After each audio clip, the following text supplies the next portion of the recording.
So the outlines are the following. Why do we study fracture networks? Then how can we identify them?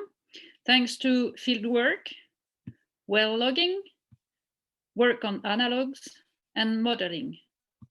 And the third part will be dedicated to the way we can characterize fracture networks, thanks to fractal analysis, statistics, petrophysical properties. And then we'll conclude. And if you've been nice and if you've listened to me all the time, I will thank you for your attention.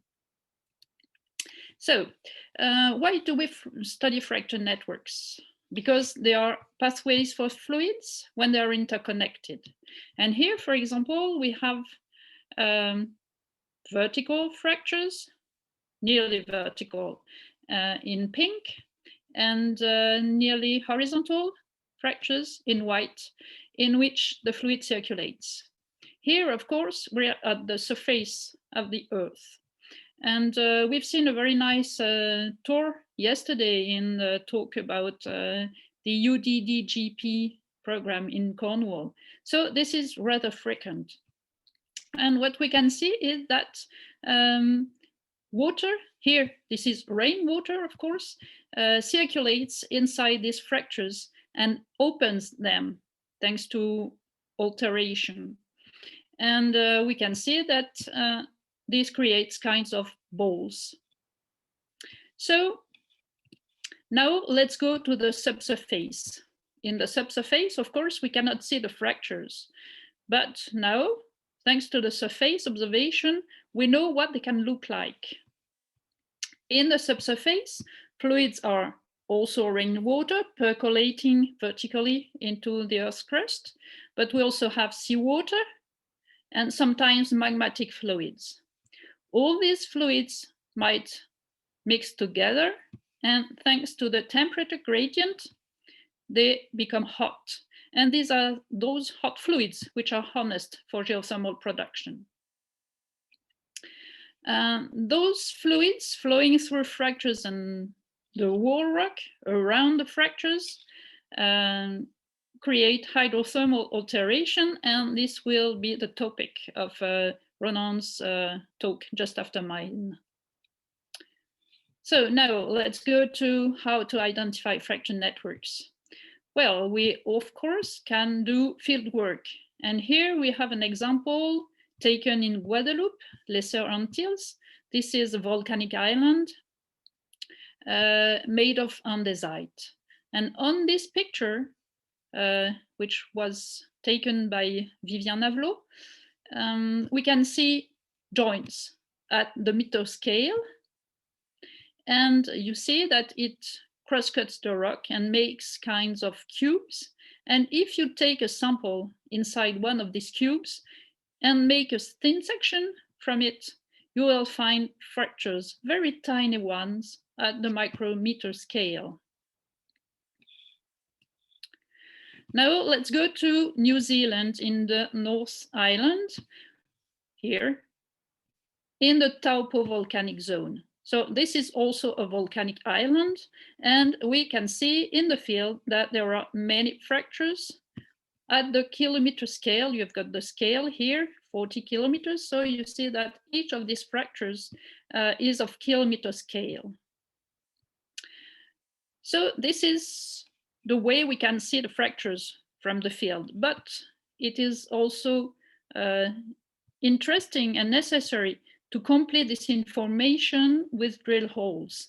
And here in green, you've got the geothermal fields in which drill holes have been made, and in red, the geothermal fields in which there are no drill holes for the moment. And in these drill holes, it is possible, and we'll see how afterwards, it's possible to have an information about the orientation of fractures. And here we see the statistics related to the orientation of fractures. And we can see that in the drill holes, the orientation is similar to that seen in the field. Now let's go inside the well. Here at Sulz, Albert presented the site yesterday in quite detail, but I will go a little further. In EPS1, we have 800 meters of course, on which nearly 3,000 fractures were recorded, and they were seen and described very precisely during the drilling. And we can, from this data, make the same kind of representation here, showing the orientation of the fractures. And there are also images made inside the drill hole, like BHTV in GPK1 and UBI in GPK2 and GPK3. And here you can see that this the third deep borehole was not already made in 2004 when the Christelle Desailles wrote this paper. Well, if we focus on these, on the fracture zones, always at Sulz, here in GPK3, thanks to UBI, we can see fracture planes. This is one here. There is another one there, another one here. And this is a complex zone in which 63 to 78% of the flow went during hydraulic stimulation. And here what we can see, these are the fracture planes, and in between there is a complex zone which is probably very porous and permeable, which gives this high flow rate.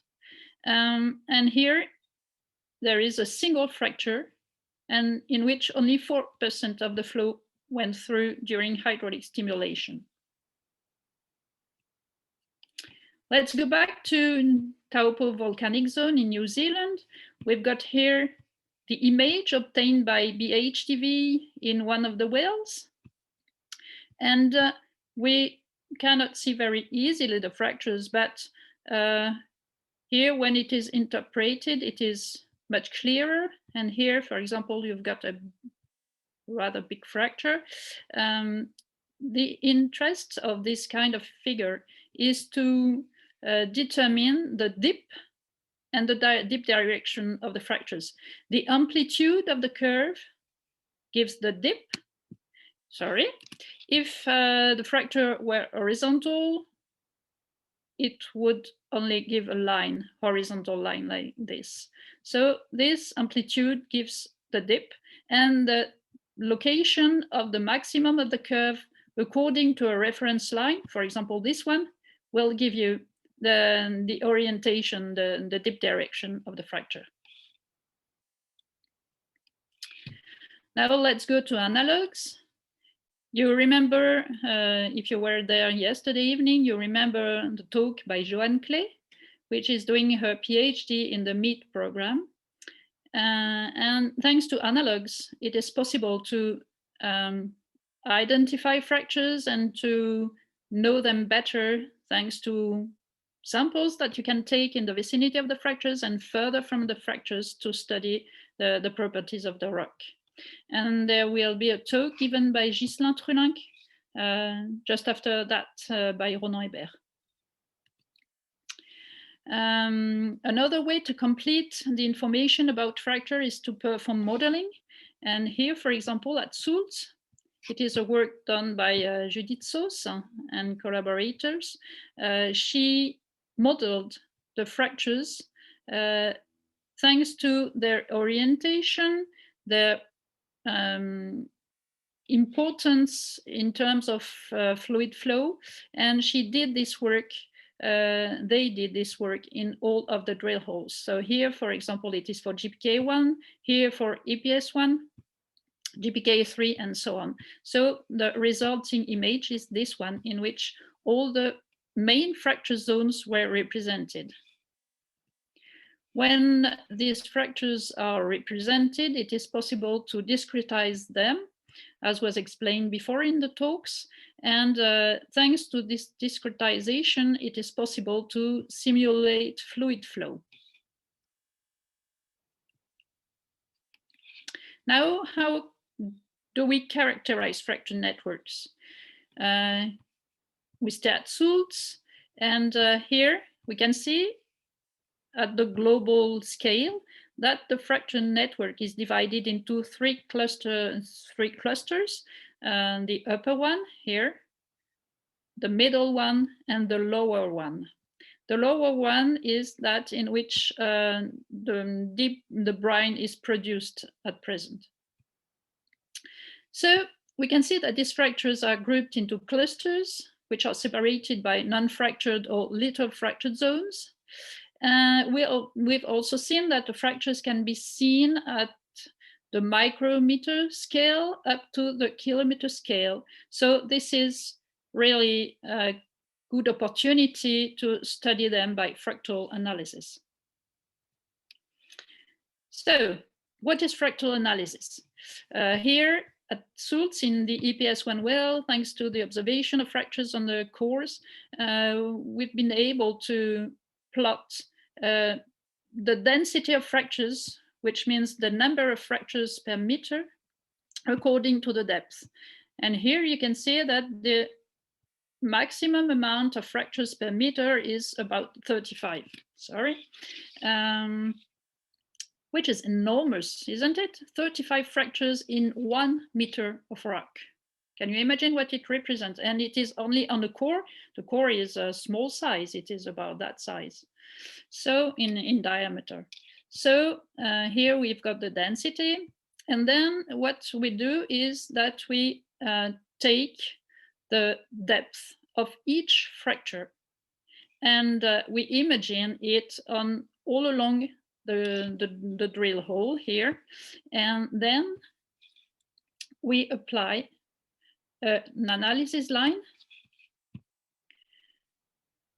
which is characterized by a length of measure unit that we can vary. So it is variable, and we calculate the probability of intersection of a fracture all along the drill hole. And the probability is given by this relation, in which D is the fractal dimension, which is between 0 and 1 if we work along a line like in a drill hole. If you work on an image, for example, a photograph of an outcrop, you will obtain a fractal dimension between 1 and 2. So this allows the quantification of the distribution of fractures inside a well. And if we go back to this example, for example, I worked with 300 fracture gliding window that I did glide all along the drill hole, and then I calculated the fractal dimension. And here you can see that this fractal dimension varies between about 0.25 for the minimum and up to 0.6 for the maximum value that was obtained here. So how can we use it? Well, low fractal dimension characterizes clustered events, and it means that the distribution is heterogeneous all along the well. On the opposite, high fractal dimension indicates that the distribution of fractures is homogeneous all along the well. And I've done this exercise for the wider fractures and the intermediate fractures and the narrowest fractures. So what can be done after that? Well, it is very interesting to characterize the fracture network, but what is best is the prediction, a kind of prediction of the fracture occurrence. And here, what is calculated, it is here, you've got the probability, and there the distance after the last fracture encountered in the drill hole. So if you want to deepen a drill hole, this can give you the probability of intersecting new fractures deeper in the earth crust.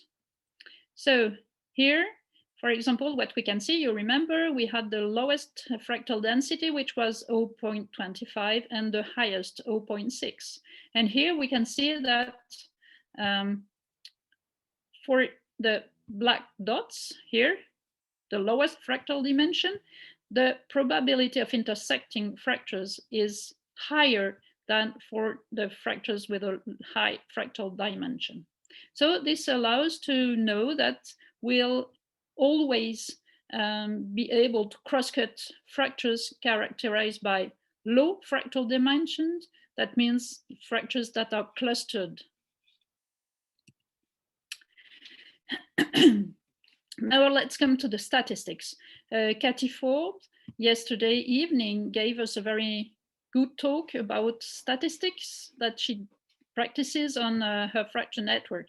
And here, for example, this is a view of an outcrop that was taken in Guadeloupe in the framework of Yassine Azimani's MSc thesis in 2019. Here he has represented in black all the opening of the fractures. And here you can see that these fractures here are infilled by red clay minerals. And what is rather horizontal here is the schistosity.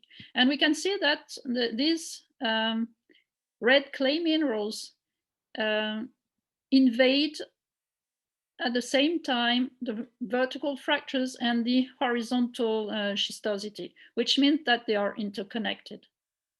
And then what Yassine did is that he calculated different parameters for these fractures, and he tried to plot them to see if there were relationships between them. And here, for example, this is on the y-axis, this is the surface area occupied by discontinuities. That means the surface area that is black on this discretized picture. And here, along the x-axis, this is the surfacic intensity of discontinuities, P21. And here we can see that there is no correlation between these two parameters. So if you want more information, you should talk with Cathy Ford and also with Areski Shabani, which is a postdoc in the MIT program. And now let's come to the petrophysical properties.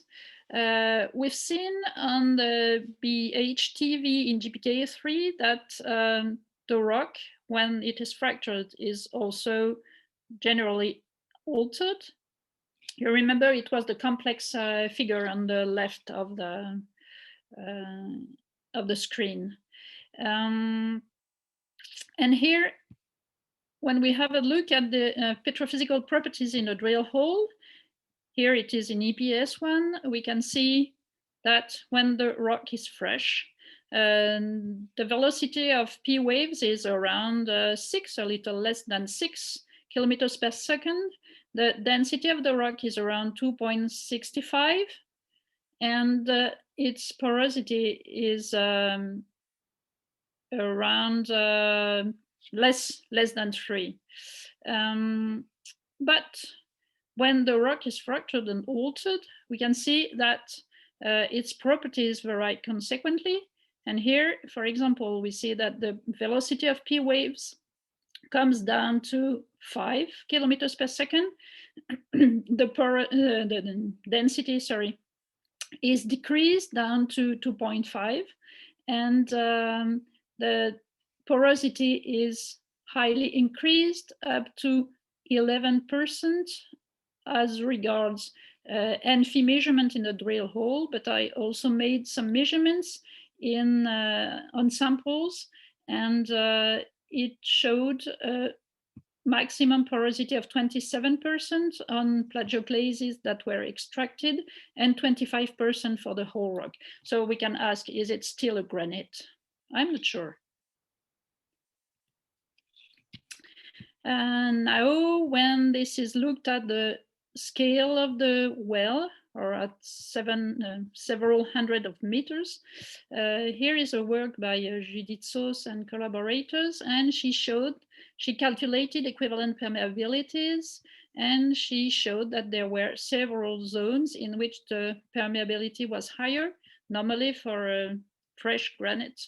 And the permeability is around 10 to minus 21, and here you can see that it reaches 10 to minus 15.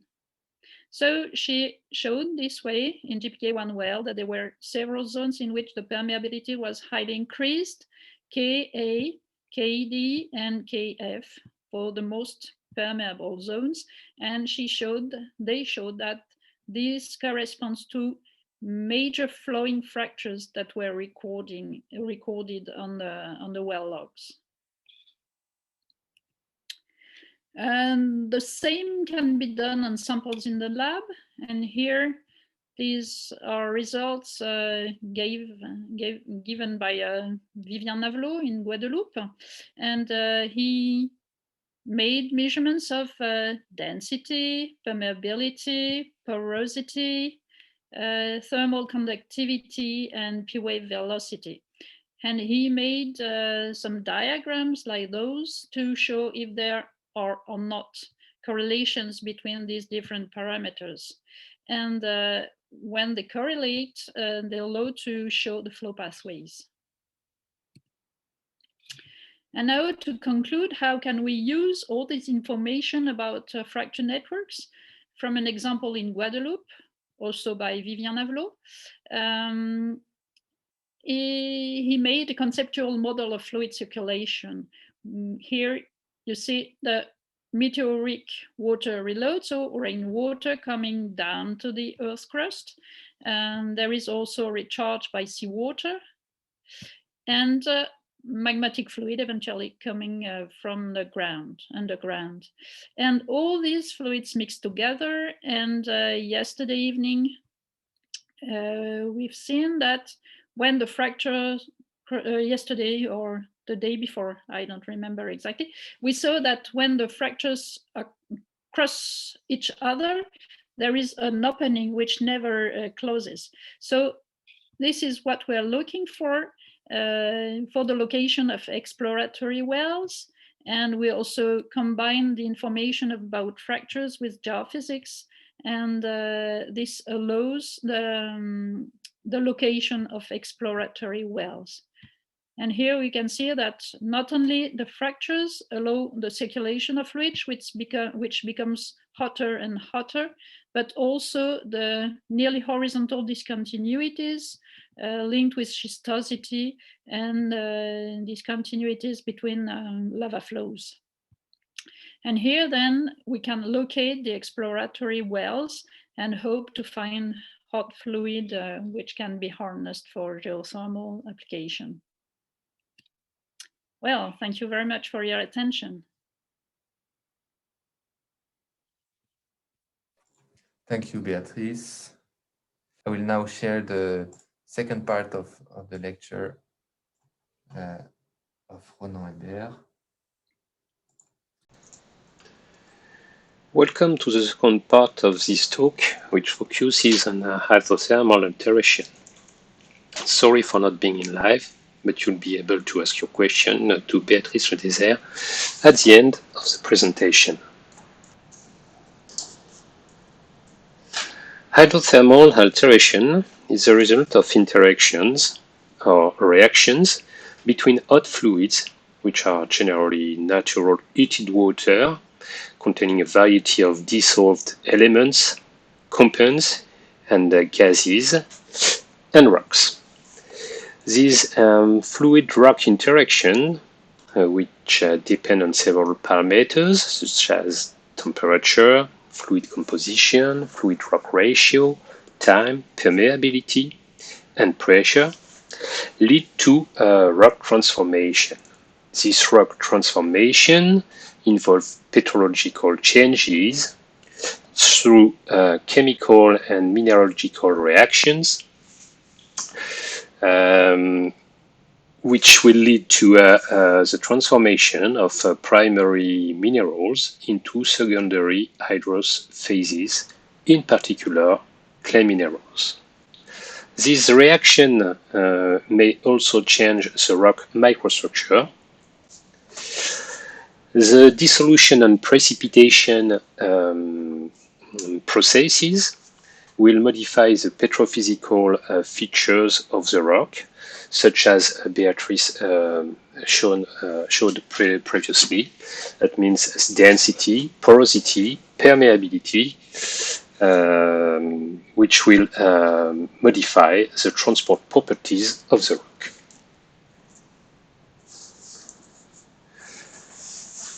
Hydrothermal alteration takes place anywhere you have a heat source, some water, and permeability.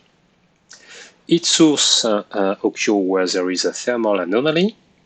Fluids may have different origins, and transport properties may be localized at fracture, faults, joints, unconformities, and even at grain boundaries.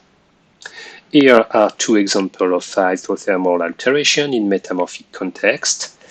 On the left-hand side, oceanic metamorphism at oceanic ridge, where the infiltration of seawater within the hot brand new oceanic crust is going to hydrate the rock and transform primary pyroxenes into hornblende and chloride. On the right-hand side, you can see the fluid-assisted retrogression of an eclogite made of garnet plus anthracite. The garnet, which corresponds to the red spot, is progressively transformed within an alteration zone on both sides of the fracture, and the red spots are turned into green spots, which are made of hornblende.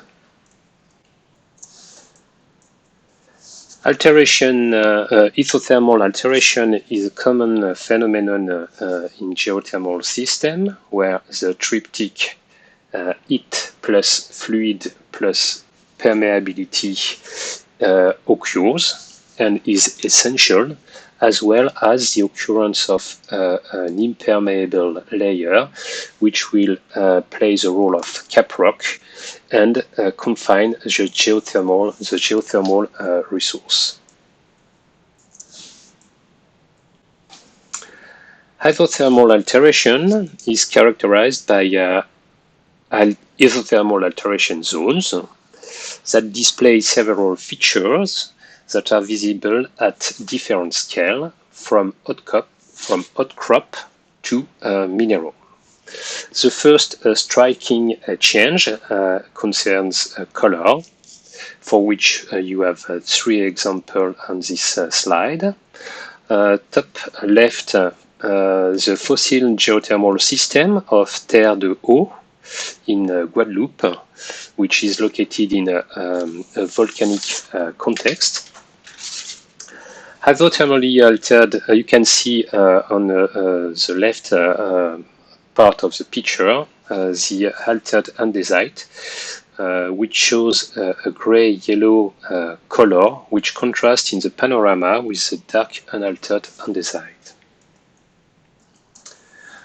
On the right part of this slide, you can see the gray unaltered granite of Sulz, Soufforêt, and it's a pink hydrothermally altered version. And bottom left, the chloritization of biotite, which turns the mineral from brown to green. What is a major probably feature of hydrothermal alteration is the formation of new phases, and mainly hydrous minerals such as clay minerals. Here are some examples from the tachygranite at different degree of alteration for plagioclase on the top and biotite at the bottom. You have the increasing hydrothermal alteration, you have the hydrothermal alteration increasing from right to left, and you can see that the higher the hydrothermal alteration, the higher the mineralogical transformation. These new phases may occur either in the wall rock and or along structures. It depends if fluid flow is rock controlled or structurally controlled. These are two examples from the paleogeothermal system of Les Saintes. On the left, the primary minerals are transformed into secondary phases with the preservation of the magmatic texture, whilst on the right, secondary quartz and hylite feel a fracture crossing the andesite. Nishimoto and Yoshida describe the formation of an alteration halo within the tachygranite. On this figure, on the left, you have an open fracture filled by or with green clays. On the opposite right, you have the unaltered granite, and in between, they distinguished three alteration zones. An outer zone with little color and mineralogical changes. In the propylitic zone, the rock became greenish and secondary phases are more abundant. And in the phyllic zone, the rock became white and secondary phases are very abundant. They also notice the occurrence of microcracks filled by hylite and quartz, as well as the filling of dissolution pores by quartz. From this observation, Nishimoto and Yoshida proposed a scenario of the hydrothermal alteration process of a granite along a fracture.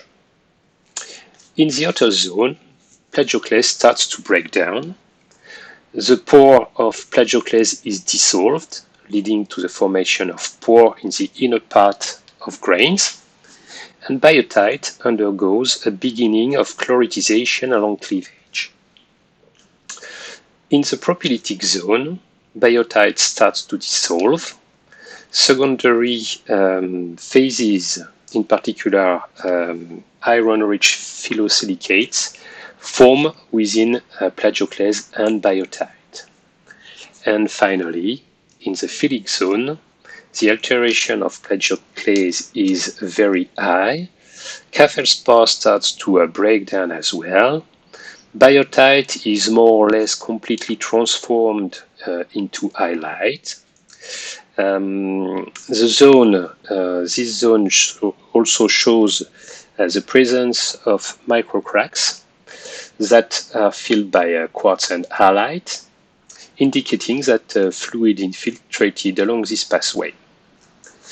As said previously, they also observed the filling of dissolution pores by quartz. Another feature is the presence of mineralized fracture network, but you must pay a special attention to this. Here are two examples of mineralized fracture network from Guadeloupe, and they look quite similar, but they result from different processes. On the left-hand side, you have hydrothermal alteration resulting from hot hydrothermal fluids that move laterally or upwards along fractures. These fluids are saturated with some silicate components, but also unsaturated with others as the temperature decreases. On the right-hand side, it results from weathering, which is the circulation of cold meteoric water moving downwards. These fluids are unsaturated in silicate mineral composition and are in equilibrium with atmospheric CO2. The trap here is that some fillings of this fractures network can be supported by the same kind of secondary phases, which can be a problem or a source of a problem.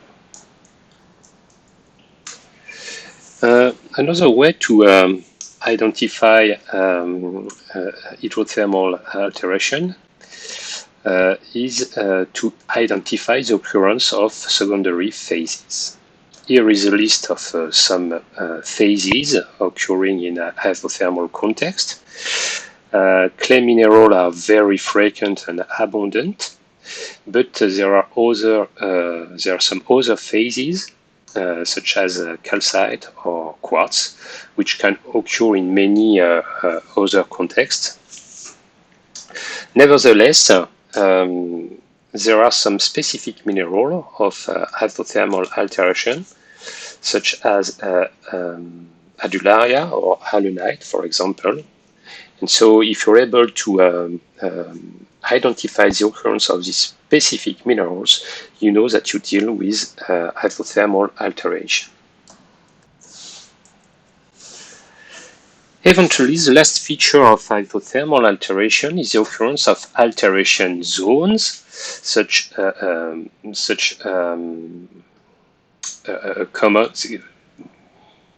that are common in a geothermal context,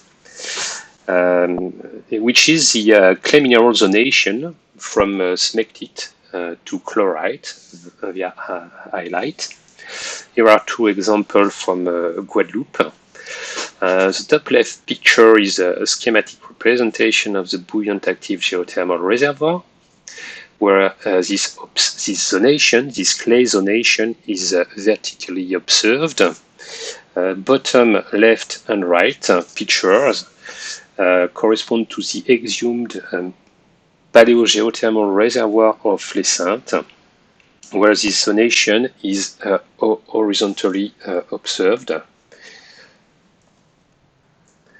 The highlighting of this clay zonation in the case of Les Saintes allow to identify this area as a fossil geothermal system.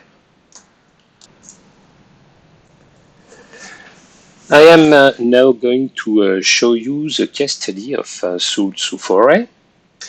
For those who are not familiar with this famous geothermal system, it is located in the east of France, in the Upper Rhine Graben, where a thermal anomaly occurs, as shown on this map of the temperature at 5 km deep.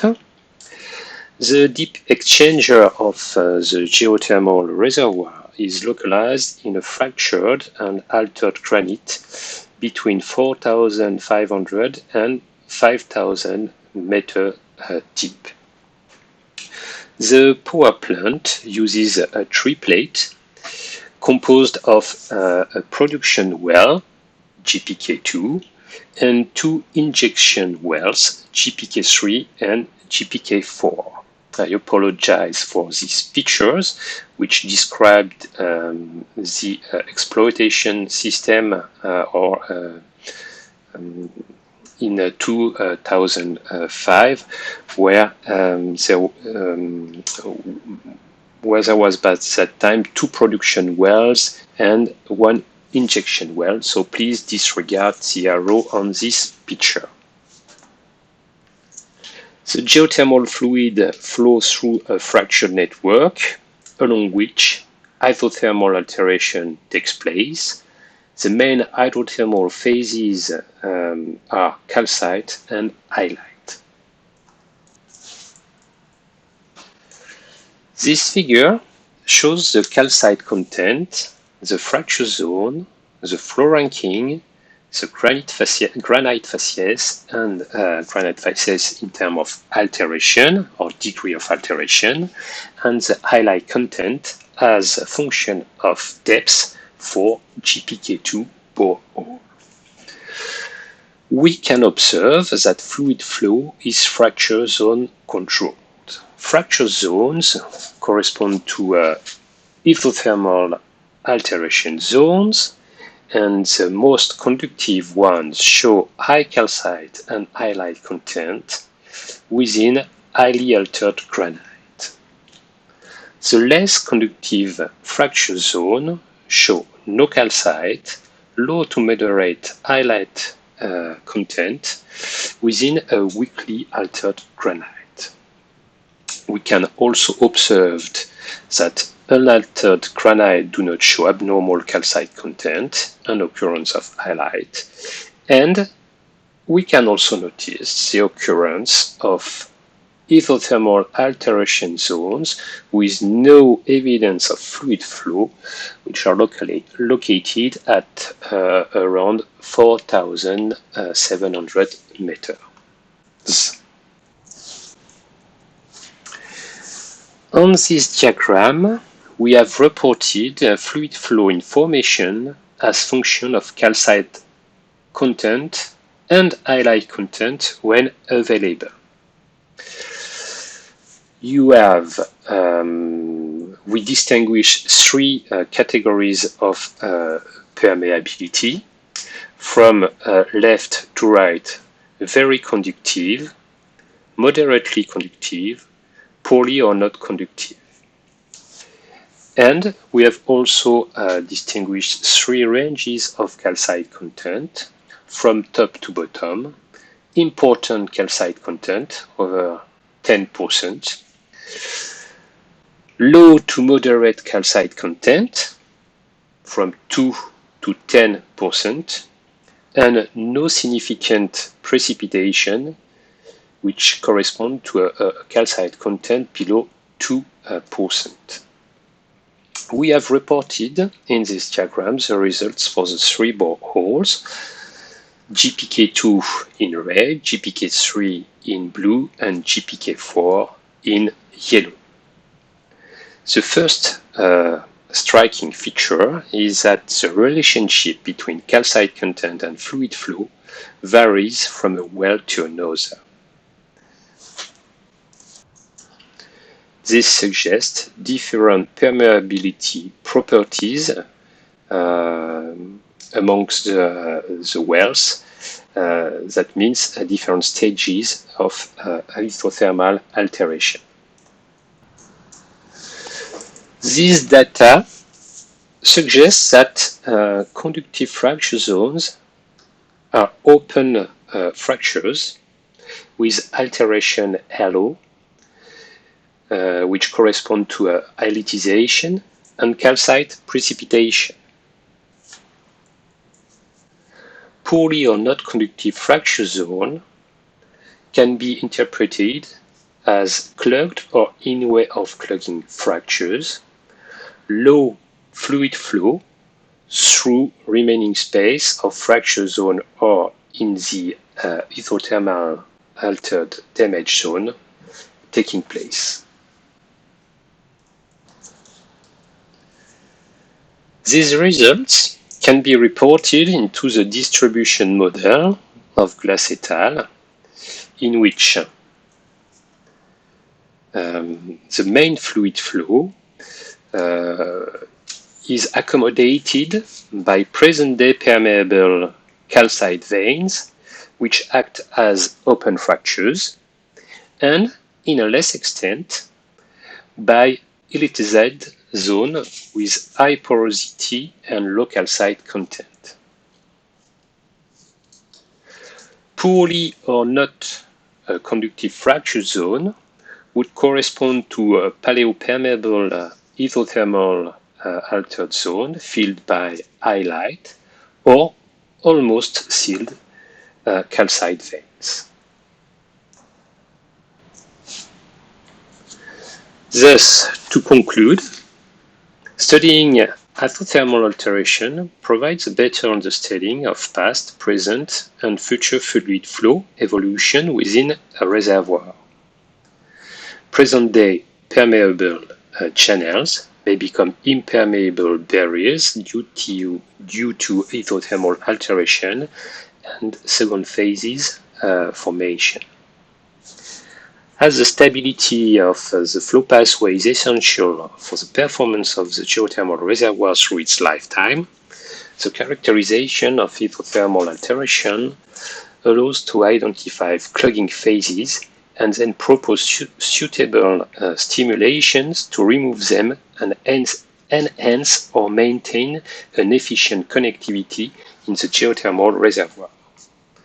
To illustrate this, I show you this diagram of the evolution of productivity injectivity rate as function of the chronological stimulations performed in the Sulz geothermal reservoir. If we focus on GPK2, which corresponds to the red curve, you can see that the soft HCl stimulation allowed to improve the flow rate from 0.35 to 0.5, which correspond to a connectivity improvement of about 43%, which is a very good thing for the production well. Thank you for your attention, and do not hesitate to ask questions to Béatrice. Thank you, Béatrice. Thank you very much to both of you. And it's now time for some questions that Béatrice will answer. First one is from Marina. From Marina Kabidosh. Hello, Béatrice. Thank you very much for your presentation. When you talk about determining fracturing on core samples, the photos you show, for example, how do you differentiate natural rock fractures from drilling-induced fractures? All right, thank you for this question. Well, on cores, it's not sometimes not so easy to make the difference between natural fractured and induced fractures. But in general, natural fractures are characterized by infilling by minerals, for example, quartz or illite or chlorite and so on, while induced fractures are never filled by minerals. So this is the first way to determine the difference. Second is that when fractures have been followed by natural fluids, there is a halo of alteration, as was showed in one of the talks before. So this is the other way. And then sometimes we cannot really determine if these are natural fractures or induced fractures. So there might, in a few percent of the cases, be a difficulty in determining the origin of the fractures. But generally, it's possible thanks to the hydrothermal alteration. Okay, thank you. And we have a couple of questions from Camille Paquet, who is working on the Réunion Islands, on the Piton des Neiges. And she wants to make the parallel with the Guadeloupe case study, I think. She said we haven't seawater contamination in the Piton des Neiges hydrothermal system, just as a remark. And then she's asking that, the system and targets you define in Lesser Antilles could be the same in La Réunion. For us, the cross-cutting of fracture from tectonic event of the caldera faults and fractures along dikes could be the targets, but we have also a lithological control. Do you have an impact of dike in your system? First question. There's a couple of them. An impact of dike? Well, probably, but I'm not sure of that, because we've seen dike in the field, but no real possible correlation with a hydrothermal alteration indicating circulation of fluid. Okay, then what is the age of the last volcanic event? If I remember, but maybe I'm wrong, in conceptual model, there is also lithological control, she asked also. And in this case, this control is minor in your study, or? So about the age of the last volcanic event, I think it is around 2 million years, but there is currently activity on the, well, not volcanic activity, but seismic activity on the Soufrière.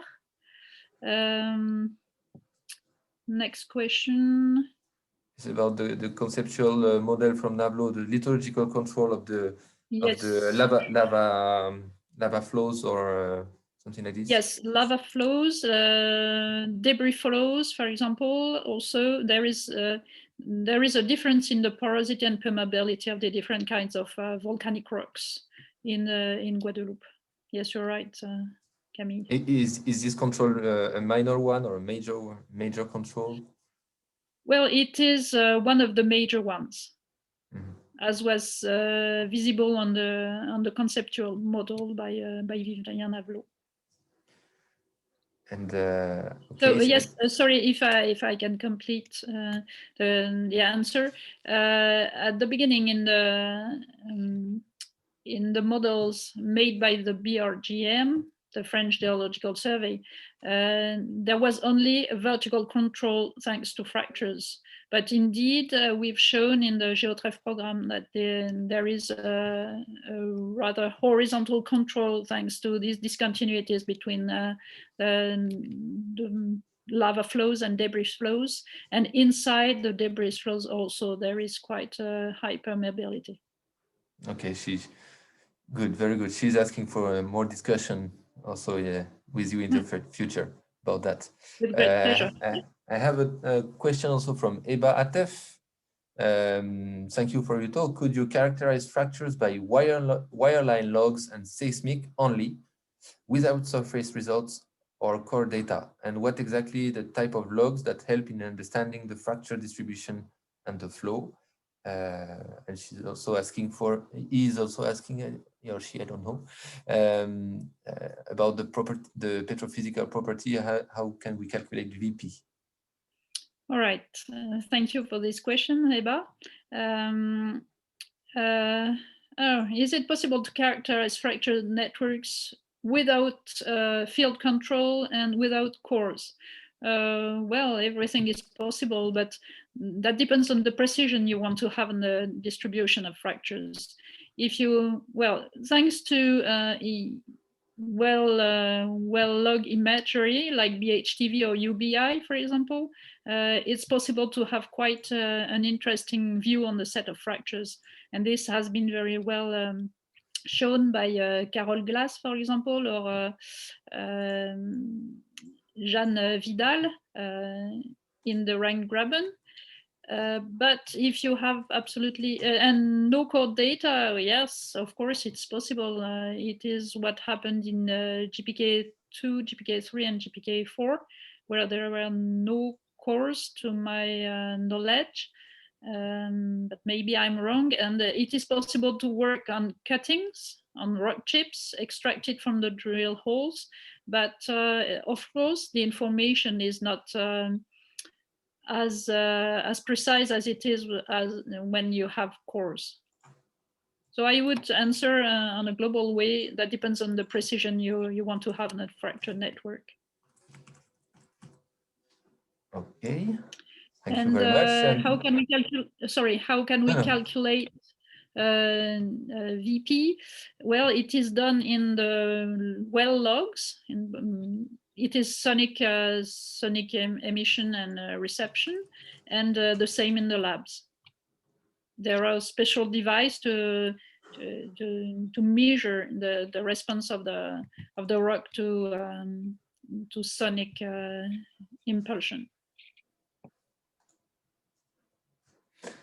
Very good. And then you have a question from our meet partner from GFZ, Eric Tripaki. Very interesting. Do you have any idea about the kinetics of alteration and precipitation in the different zones? Well, thank you very much, Eric, for this question. Difficult question. About kinetics, I'm not really sure. What we can do is to perform dating on, for example, the elite that crystallized during hydrothermal alteration, and at Sulz in the granitic reservoir, but only in EPS1. We've performed this dating, and we've shown that there were two different alteration episodes at, if I remember well, around 65 million years and 16, about that. But as regards the kinetics itself, No, I have no idea. Maybe in the literature, but I'm not aware of it. There are a lot of questions actually. Well, maybe we can take one or two last. Okay, there is a question I see one which is interesting, if I may, by Laurent. Yeah, do we also see similar alterations due to the hydrothermal fluids in carbonate reservoirs? I don't think so, because what is very important for hydrothermal alteration and the development of hydrothermal minerals is the chemical composition of the rock at the beginning. And in carbonates, you mostly have carbonates. And if you circulate fluid inside, except if the fluid brings various elements, you won't be able to transform your rock into something else. In granite, there are so many elements: silicium, oxygen, of course, aluminum, sodium, potassium, lithium, and so on. So all these minerals can be mobilized and create new phases. And this is why we have so many different clay minerals, for example, which won't be able to form in a carbonate reservoir. Nice. Okay. Joanne Clay is asking you about from where does the potassium come, which allows the precipitation of lights in the case of Sulz. Thank you for this question, Joanne. I'm asking it for years. Well, maybe from the sedimentary layers that are above the granite, because as you know, the K feldspar, which is the main source of potassium in the granite, is not altered. So it has not liberated its potassium content. So we must imply an income of potassium, so maybe from the evaporitic layers that are over the granite in the sedimentary basin. Yeah. Thank you. And there is a question, two last questions. One from Audrey Taillefer. How do you make the difference between the paleo hydrothermal alteration related to granite establishments in the Hercynian with the current or recent paleo hydrothermal alteration? Okay, thank you for this question, Audrey. Well, the paleo hydrothermal alteration related to the granite establishment is called propylitic alteration, and it is pervasive. That means it invades nearly all the granite. And in that case, the biotite are partially altered into chlorite, and there is sometimes precipitation of epidote, and what else? Calcite, also a little amount of calcite. But this is really pervasive alteration, while the hydrothermal alteration related to fluid flow inside fractures is much more localized. In the fracture plane itself, it precipitates minerals, and in the walls of the fracture. I hope I answered. Very good answer. Thank you. And a question from our partner from University of Neuchâtel, Benoît Vallée. What is your experience with the relation between stress and fracture? Does your observation support that this relation, for example, the critically stressed fracture is controlling fracture permeability? Oh, I'm afraid I have no answer to this question. It is out of my scope, but what I can say is that when in highly altered zones of the granite, it seems that the displacement along fractures is aseismic. So no seismicity created in those zones. This was shown by Carola Meller, for example, in one of her papers, and we had a common paper on that subject also. But I don't know if I understand, if I answer your question, Benoît.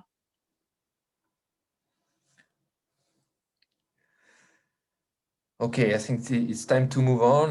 Ghislain is waiting for for his talk, and thank you very much, Béatrice, and Ronan as well, for your nice lecture. Thank you very much, Xavier, and thank you all the audience for your very interesting questions. Thank you, bye.